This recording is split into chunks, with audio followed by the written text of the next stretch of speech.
Floor is yours. This is the Burn It Down NASCAR podcast. Welcome in. Post Richmond. Pre Martinsville. What'd you think? Boring ass race, interesting beginning, and controversial end. No, it's more controversial. It was dead ass wrong. Okay, let's get into it. We haven't talked about this, and this is why we do this podcast. Should have Denny Hamlin been penalized? Or do you think, okay, let's say this. Do you think he jumped the start? Oh, there's no doubt. Okay. Elton Sawyer admitted it 2 days later. He said, yeah, he absolutely jumped the start. Now, do you think he should have been black flagged or the... Okay. Yep. We are on the absolute same page. Okay. Yep. There's no two ways about it. He jumped. There's multiple camera angles. There's Denny's in-car. You can see, because the in-car shows it where you could literally see the line of the in-car and then him go, and then obviously it was gone. And then you saw Martin Truex version way before the line. And the fact is, they have telemetry data to show that he did. That's it. They got the telemetry. They got the data. The start zone. And then NASCAR comes out right after the finish. Restart is not reviewable. What? I know. How? Elton Sawyer, he was on with the boys in the morning on NASCAR Sirius XM. Bullshit. And he all but said if they had it to do over, he did not say it, but he did admit Denny Hamlin jumped the start. Then take his win away. Foul. Take it away then. It's so close that they... That wasn't close. That wasn't close. Everybody, what he made it sound like is if it had been earlier in the race. Doesn't matter. Shouldn't matter. Why the hell do you have a restart zone where you're supposed to restart? Even if your bumper is an inch into it, you're good. If it's an inch out, you're not. Black flagged. Why have that restart zone if you're not going to enforce the rules no matter what restart time it is? First restart, third restart, overtime. It shouldn't matter. It was weird listening to it because as you said, they've got the telemetry, they've got the camera. Yep.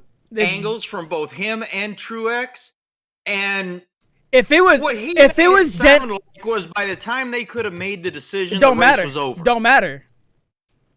They should have said nope. You should tail end of the longest line. Tail end. Yep. You're done. Logano's the winner. Logano. That's what they should have done. Yeah. Why they didn't, I do not know.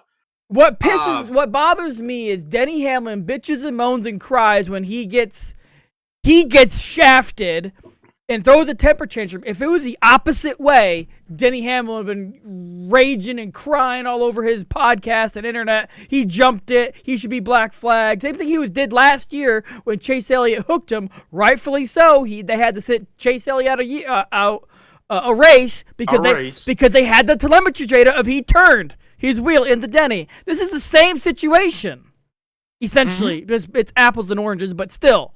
Well, it's like, was it at Richmond last year where Hamlin and Kyle Busch, or 2 years ago, when they had that tape underneath? That was Pocono. Was that Pocono?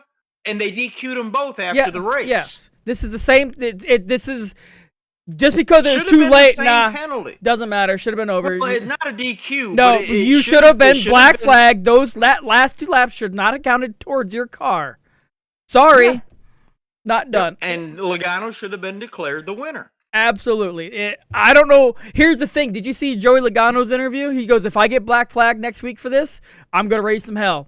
He goes, this is absolutely bullshit.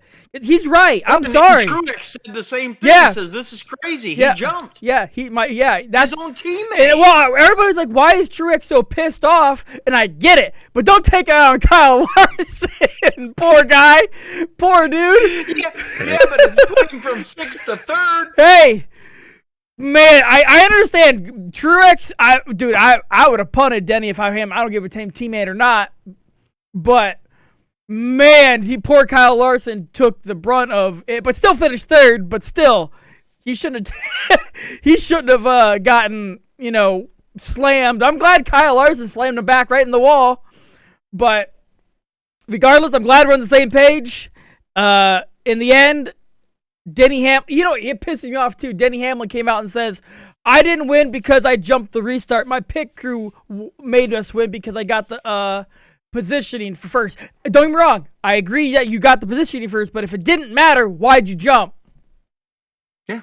If it didn't matter, but and it's like you said, if somebody had done that to him, that dude would have been crying so hard all over social media. You saw the love all the fans in his home state at his home track gave him. They hate him. They hate him. Now, I'm not going to say he's not a good wheelman. Oh, he is absolutely great. But you cannot. But he's one of the biggest hypocrites. And you know who his biggest fan is right now? Who? Kyle Busch. Oh, yeah. It's not on him. Because he's no longer the one getting. Yeah. Now, if he wins, he gets, more cheers than jeers. I just don't like how if it was on the other foot, Denny Hamlin would be crying so hard. How many times? He'd still be crying. Oh my God, he would be crying in the pre-race interviews at Martinsville. He cries about people hitting his Bubba Wallace and Tyler Reddick. He cries about it on the radio. Who hit him? Who hit him?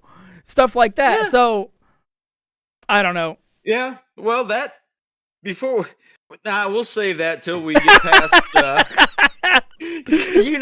Yes, I know where you're going. Karma's a bitch. All right. It's official. Shouldn't Denny be. Hamlin wins at Richmond. Asterisk on that. Asterisk, but it's official. Logano is second. Larson, after getting the shit kicked out of him for the last 15 laps or so, he finishes third. Truex fourth. Chase Elliott, nice job, buddy. And fifth, and again, I want to give a special shout out to Logano. That's his best finish in a long, long time. Chase Elliott, I think he's getting his confidence back after his breaking his leg. I think he's finally getting it together. Yeah. A lot of rumors out on him and his crew chief too. I heard that too. Yeah. Christopher Bell 6th, Byron 7th, Keselowski. It's an 8th place finish, but that's still, that's strong for him. He's really, and Buescher in 9th too. RFK's coming. I think it's only a matter of time before someone not Chris Buescher from RFK gets in. Reddick 10th, Josh Berry, great run for him. In 11th, Gregson in 12th. Bubba, after his little crap, is in 13th. Ty Gibbs, 16th. He had a pit road penalty or something that put him back. Too fast, going too fast, exiting. Yeah. Bowman is 17th. Blaney, he said before the race he hates this track. But he comes home in 19th. Kyle Busch. There's something going on at RCR they got to fix. Well, there's some changes been made, but not to his crew. I know. The grandbaby got him. Kyle Busch in 20th. Oh, let's see. Everyone else looks pretty normal. And you got where was Golden Boy? Dylan. There he is. 24th. And he gets a new crew chief this week. So that covers that. Standings, post Richmond, Truex is in front. Gibbs is 5 behind. Blaney 9 behind. Hamlin 14. Kyle Larson 15, and then a big gap. Byron is 37 down. You have a wrong one. I do. All right, I've got. Yeah, I'm like, what are you reading? You're wrong. Standings. Is it Truex, Larson, Hamlin? Yes. Okay. I must have been stuck on something. Probably last All week. right, I'll start over. Truex is leading. Larson is 14 down. Hamlin is 18, and then a big gap to Gibbs at 34 down. Blaney at 41 down. Bell, these gaps are getting, I mean, you get to fifth place, that's a whole race. 41, that's a whole race. Well, 50 points is, Be- I think, 50 or 55 points is the most you can get in a race, I think. yeah, well, not many people gonna do that. No. Bell is 51 down. Byron is 55 down. Chase is 61 down. Chastain is 63 down. And rounding out the top 10 is Reddick at 71 down. Bowman is in 11th, 77 out. Kyle Busch is getting back into Bubba Wallace land here at 13th at 103 down. And Bubba Wallace is 105 down. Just 2 points behind. I saw on that group NASCAR only. And it's just they like to troll each other. But they're like Kyle Busch is racing in Bubba Wallace land now, and it's true. It is true. It's not Kyle Busch. It's RCR. Keselowski's 107 down.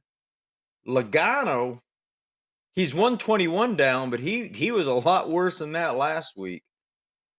And I don't see anything sticking out at me. Jimmy Johnson's 261 out, so that's that.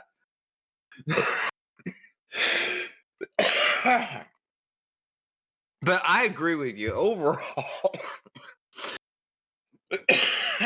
It was a pretty boring race until it got to be clutch time, and it got insane. Now I'm gonna probably surprise you here. Let's talk about the Bubba Larson thing. I think that was just a racing incident. It was. I don't think. It was. I don't think. I love to call Bubba out when he does something stupid. I'm not saying he did how do I say it? He could have let up a little bit, but he didn't. It was just a racing thing. Yeah, Kyle Larson got loose. An inch. No. Neither one. And like I said, it helped Larson out. It helped Larson and screwed Bubba. Yeah, he was in 6th place when Bubba spun him. Came out and ended up in 3rd, and then Bubba had a lug nut. Pit crew, yeah. Yeah, a lug nut hang up or something, or didn't get on tight and they had to redo it. Yeah. So it ended up hurting Bubba more than it did Larson, but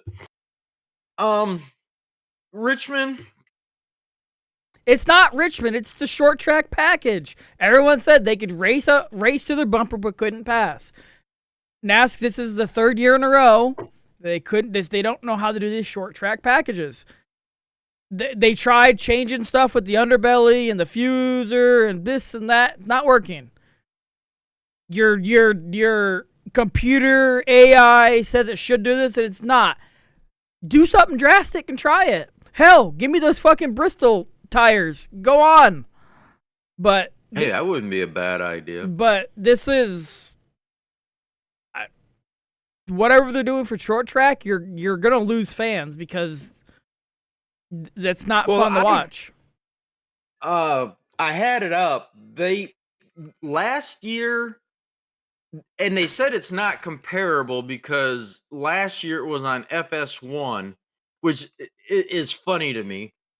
And this year it was on Fox, the big, over-the-air Fox.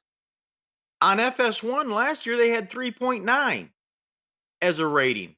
On Fox this year they had a 3.6. Yeah, so it was higher. down. Should be higher, yeah. It should be higher. And they said, well, you can't really compare it because it was on Really? It was free to everybody this time. Yeah. Oh, and you had a lower, and blah, blah, blah. And I'm like, whatever. Everybody going to bat for NASCAR. What are they going to say when it goes 5 races on Paramount or whatever it's Amazon, going to be? Yeah. So, oh, there it is right now. 3.9 last year on FS1, 3.3. So 0.6 million down. Oh, 600,000. Yeah. A lot. On the big, that's a lot. But it's not comparable. Really, it's very comparable. You almost gave it away this year and you couldn't get the people you had on cable last year. Hello. Whatever. Outside of the Denny debacle, Bubba Larson, I didn't mind it other than they couldn't pass. Yeah, the racing was fine, but they couldn't. When they caught up to him, they couldn't pass, and that's just been the short track package. And with these stupid underbelly diffuser cars, how they have them designed. Oh, I got an idea. How about letting Take it teams off. go back to building their own cars? They want to regulate too much. Yep. Did you see by chance the Xfinity race? I watched clips of it, and they threw the damn bumper at the guy. Oh no, it was a whole back deck. Yeah. He got fined $5,000. I'm like, I saw a comment. It says, NASCAR is dying, blah blah blah. We need people that are personalities, and when someone does like that, it's a personality and gets people talking. But nope, you gotta fine them. Like, if anything, it was hilarious. If anything, NASCAR it was a perfect hit, man. Yeah. Bullseye right in the windshield. It's one of those things. NASCAR should go behind closed doors, and maybe they do this, and they go, "Hey, we're gonna say we're gonna fine you 5,000 for this, but we're not, just to say we did." But you're bringing eyes to, the sport. So like, he didn't go behind closed doors and say we're fining you 5, but we're gonna pay you 5. Yeah. So well, much. yeah. Well, you made them a ton of money because of social media posts. So yeah, and views. So you made them over. It's like, was it Josh Berry last year when they told him to park it? No, Josh Williams or whatever. Yeah, I parked it on the start finish line. They didn't tell me where to park it. That is gold. Well, it's the same aspect while we were at Bristol when Tony Stewart got crashed by Matt Kenseth on pit road through the helmet right out of his windshield and bopped off. We were there for that one. That's what I'm saying. We were, yeah. And it wasn't on pit road. It was in turn 3, and he stood in the middle of the track and nailed him. Yeah, that was. So how is it's the same concept, and I don't think you find them then. Tony Stewart didn't care, but like I said, NASCAR just keeps, every time you think they can't do something worse, they find another way to shoot themselves in the foot. I just hope he really didn't get fined, because that stuff right there is what people come. There's tempers flaring. I want to see that. Mm-hmm. We want to see them get angry. We want to see them get on pit road and get in each other's faces. And I wouldn't say really throw fists, but make it known that you aren't happy. Why NASCAR got put on the map in 1979? Well, I know.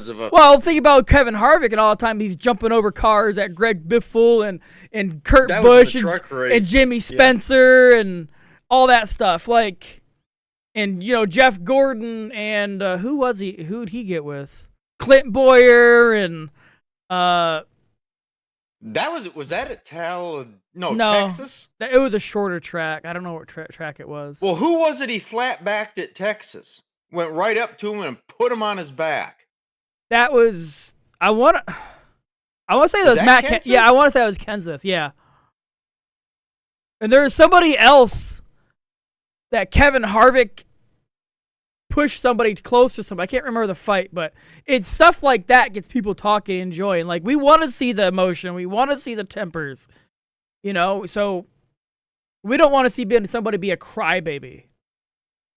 No. Put your Dale Earnhardt pants on. Yeah. All right. Anything else? Well, fantasy on Richmond. I got you by only 2 points. I missed 2 of my heads up. That's the only reason. Yep, I got 3 of them. But it it turned out well. Now I'm 2 down to you overall, so we got a much better, I saw much that. better. I'm feeling a lot more sassy this year, and I'm not using big guns. I'm using some pretty. If it was the pay, where they value like Yeah. DraftKings or something, Yeah. I'd be banking money right now. I would. Let me see. I wanted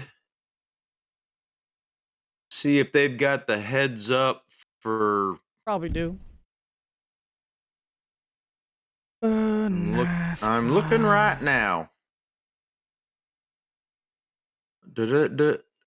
They do. All right. No, they don't. Yeah, they do. All right. Let It's me Truex or Hamlin All right, hang on. I gotta. at Martinsville.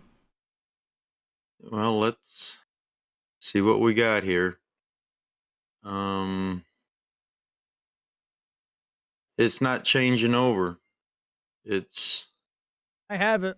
eh, um your entries.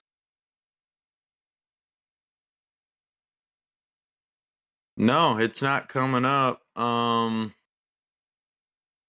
don't know why. That's not it. All right. Why are we not switching over? All right, I'll let you go through it. So we're going to Martinsville, a little paperclip, flat. Was it a half mile? I About think it's three three quarter. quarters. Yeah, something like Three that. quarters. All right. Essentially, What are what they? the new California Speedway is going to be, but Well, let me run through yeah, some top tens for Martinsville. Active drivers top 10 last 10 races. Logano's 9, Blaney's 8, Elliott 7. Elmerol is not racing no more. Hamlin, Truex, Byron all have 6. Larson, Bush, and Keselowski have 5. Briscoe has 4. Uh, Bowman, Bell each have 2. Bubba's got top 10s there, 2 of them, along with Busher and Chastain. Everyone else has got 1 or none. Let's see what does average finish look like, because that's kind of a big deal here too.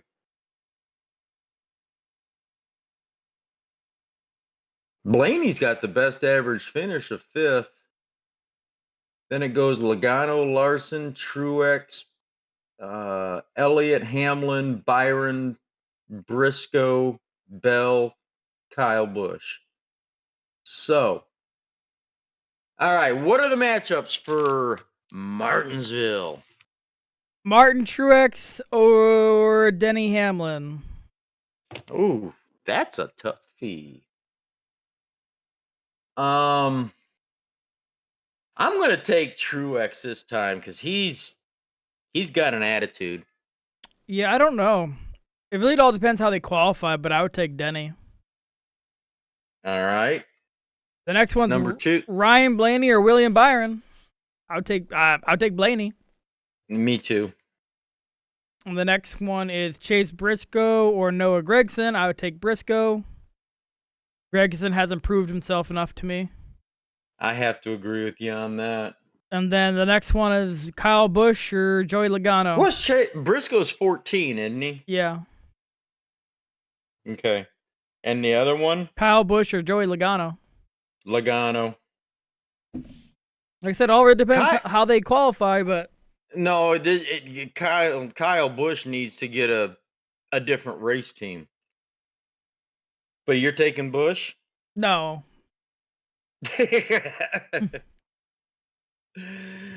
All righty. I'm gonna go on this one. My winner. I'm riding the Logano train after this week. I really and truly am. I could see a Truex pick, but I'm a going with Logano.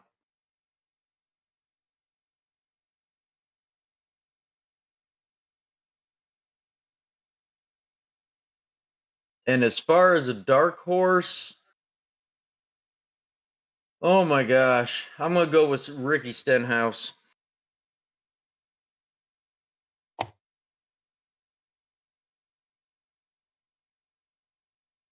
There's no one there. Wow. Ricky's not a horrible.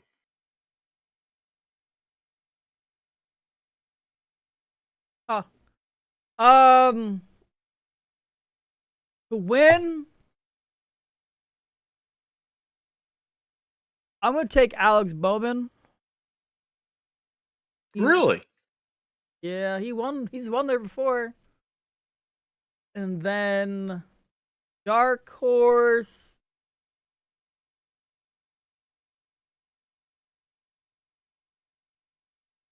Bowman's 48, right?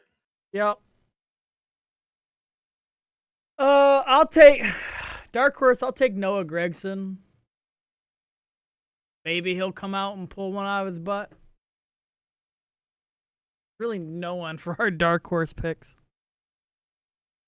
There isn't, and that's what's his face? Josh Berry. He's doing well. He's only had one DNF this year. Logano's had 2. Keselowski's had 2. That's interesting. Larson's had 1. Blaney Bell, Reddick, Busher have all had 1. Suarez, Chase Briscoe. So, Martinsville. I'm kind of excited for this because it's flat. I don't know. We'll see how the passing's there because it's a short track again. So we'll see. I guess we shall. And I'm not seeing who was the crew chief change for Dylan. Austin Dillon will head to Martinsville with the new crew chief atop his pit box. Justin Alexander has been appointed to the new role. I've never heard of him. In addition to the crew chief's change, Joe Keller has appointed to a lead engineer for the 3. Alexander replaces Keith Rodden, who's been paired with him since the beginning of 23. I just know they got to do something with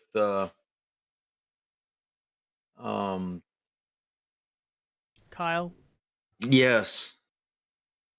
I don't know how long his contract is, but he may be giving his watch back pretty quick. Oh, here's something.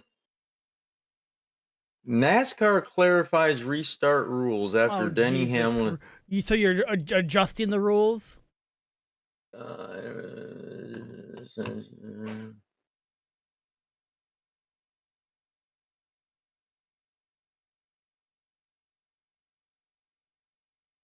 Yeah, see, they're quantifying Sunday's call at Richmond was a matter of certainty with limited time for review. Don't matter.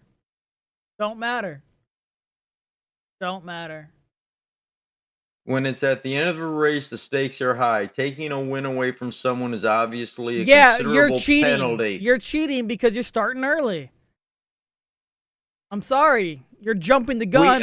We need to feel 100% confident in our decision to take a win away. In race control on Sunday night, we felt that it was the right call and stood by it. With the benefits of 36 hours of review, it became clear 36 that hours. the 11 Jesus. did go early. Then take it away. They admit it, and they won't do anything about it. Take the win away. It's that right damn simple. Black and white. You cheated, That's right. but you're good to go. So everyone's going to do it now. And they're gonna say, well, you allowed Denny to do it. Denny Hamlin pass. You already set precedent. It's done. Unless you take that win away, that's the only way you're gonna stop others from doing the same thing. That's insane. They didn't clarify nothing. They just admitted they made 36 hours, and I could have told you that within 5 seconds he jumped, especially with all the videos after 30 minutes of the race. They're all over social media. The line is they didn't have the nuts. They have the telemetry data. That's what pisses me off. You have the telemetry data. You have the in-car GPS to where he was at the start of the race, to the start of this restart zone, and you have it to where he probably was. Because Truex probably stomped on the gas when he saw it, but Denny was already 10, 15 miles an hour faster than him by the time he got going. It was too late by then. If I was Truex, I would have spun his ass. Whoops. Yeah. Well, they just admitted it. Take it away. Take it away. Oh my God. Take it away. They just keep making themselves look like bigger and bigger clowns. They could have, and if they really wanted to save face, they could have said, "Oh, we found something in inspection." Yeah, but then they'd have to add a fine and blah blah blah. Well, he could use one of them too. It'd be fine by me. Lighten his wallet just a shade. That's insane.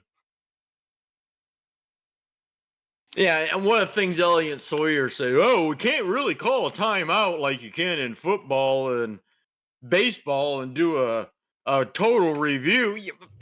You like you said, you got the telemetry. You know where the lines are by GPS. Be serious. But I guess it is what it is, and we move on to not Rockingham. What the hell? Martinsville.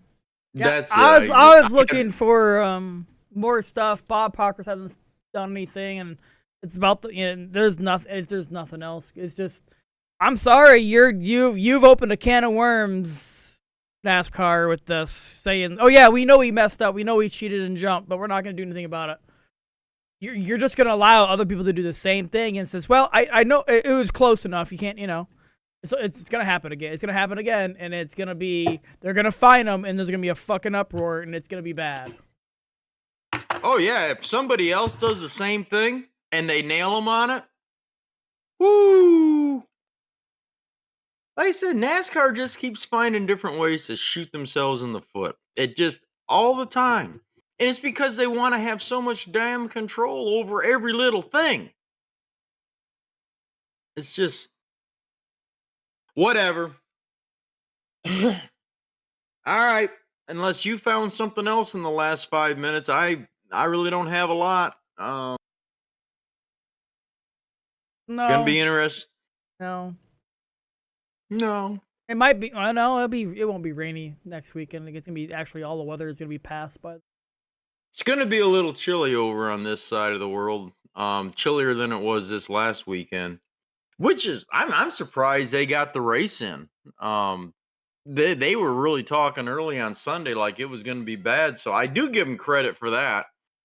The rain tires, another thing Elton Sawyer talked about is they're trying to get to the point where NASCAR doesn't make the decision on the rain tires.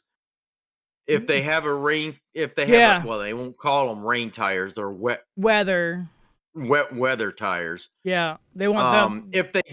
If they have a wet weather condition, they want to get to the point where F1 makes the same call. The team, you can put them on or you can not put them on, and when you take them off is your call, and they don't want to call a competition caution to do it. Yeah, I saw them people bitching on Twitter saying let the teams make the call instead of throwing a caution at lap 30 and then a non-competitive caution. Non-competitive pit stop. Yeah. Bullshit. We're going to change tires. Make it a regular pit stop. It's competitive. Well, their reasoning is legit. The pit road was still wet. And so they didn't want anything slipping and hitting a pit crew, and I get that. Then don't call the automatic pit stop. Just run the damn race. Yeah. And let the teams decide when they want to pit. And if they want to change to slicks, let them change to slicks. If they want to stay on the rain tires, they can do that too. What was it, Chicago last year, when it stopped raining and Oh yeah. they didn't really tell them when they could change. And man, once the rain quit and the track dried out, then the team started making the decision, because you had teams out there with rain tires on and with slicks on, if I remember correctly. And I think that's one of the advantages that Shane Van Gisbergen had, was that he went to slicks a lot earlier than everybody else. But whatever. That, like I said, if teams want to run the wet tires, great. If they don't, that's on you, man. Don't whine at us because you wiped out or hit pit wall on the way in. It's your decision. So yeah, and it's, I don't know. There's NASCAR is trying to regulate too hard, whatever reasons. I agree. They're trying to do too much control, and I don't care about fair playing field. Run what you brung, and if you figured out a better way to do it, it's up to the other guys to catch up. Well, I saw a picture of back in the day. You may have seen it. It's a kind of an iconic one. I forgot. I've seen it before. They're away in Dale Earnhardt's car on whatever scales they had back in the day. Lifting it with his foot. Yeah, lifted it with his foot. No, they're checking clearances. Yeah. No, that's not a lie. That's a true story. Yeah. That's not photoshopped. Yeah. He has his toe and he's lifting it. Right. Obviously, it could lift it up a couple centimeters and boom, cleared. Yeah, but he has his foot right on it. He's lifting it. That's how it was back then. And that's what made it such a great sport back then. Yeah. Well, the last time someone was egregious like that was Kevin Harvick. It was in the old car where they're peeling back the back quarter panel to create a wing to get more downforce. Oh, yeah. Yeah. And NASCAR finally caught on after like half the year of like, man, why is there, fender always got a turn in it? And they found out it was giving them more downforce. That was the last time someone actually got away with something without actually modifying, like, NASCAR stuff. Way back in the day, the term, the 3 mile fuel line's not too far off. Yeah. I can't remember who it was, Tiny Lund or somebody in that era. They figured out they could get an extra 4 gallons of gas or something like that in the car by winding the fuel line through every tube in the roll cage instead of straight from the tank to the motor. I mean, those were the days. They figured out how to do something. It's not cheating if you don't get caught. Yeah, there's good conversations and podcasts and interviews out there with the old timers and what they used to do and how they got away with it. Like Ray Evernham's a good one, to talk to. Chad Knaus. Oh yeah, he was known. I think it was again at Texas. Jimmy won it. And as soon as he crossed the finish line, he came on the radio and said, make sure you crack the ass end against the wall when you do your donut. There was something going on in the back of that car that needed to be made disappeared. Yeah. Well, they could say if the car was higher, the spoiler was higher, and he didn't hit it, they say, well, he hit the rear end, that's why it's higher. They had an excuse. But if he didn't hit anything, they're like, why is it higher? Oh. Uh-huh. Like I said, there's a lot of stories like that, and that's what made the sport what it is. Let's face it, it began with a bunch of moonshiners. Yeah. So, all right, kiddo. I don't have anything else unless you do. I looked, there's nothing. All right. With that, I will say everybody have a great week and check us back out next week. Probably be a Tuesday record since today's Wednesday.